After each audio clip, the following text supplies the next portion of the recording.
আরামের সময় বেআরাম হয়ে গেল। মহিষগুলো রৌদ্রের মধ্যে একটু বিশ্রামে ছিল, বাট তাদের এখন কর্মব্যস্ততা শুরু হয়ে গেছে। আবারও মহিষের ঘাড়ে কিন্তু যে মহিষের গাড়ির যে জোয়াল সেটা তুলে দেওয়া হচ্ছে। এটা হচ্ছে গিয়ে চরম বাস্তবতা। এখনো আধুনিক এই যুগে এসেও এখনো গ্রাম বাংলার প্রত্যন্ত গ্রাম অঞ্চলে এখনো কিন্তু এই মহিষের গাড়ির দেখা পাওয়া যায়।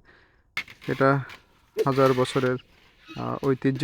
সেই ঐতিহ্যই যেন এখানকার জনপথের মানুষ এখনো ধরে রেখেছে। তো আমরা সেরকম একটা দৃশ্যই এখন দেখতে পাচ্ছি। মহিষের গাড়িগুলো মাঠে যাচ্ছে ধান নিয়ে আসার জন্য।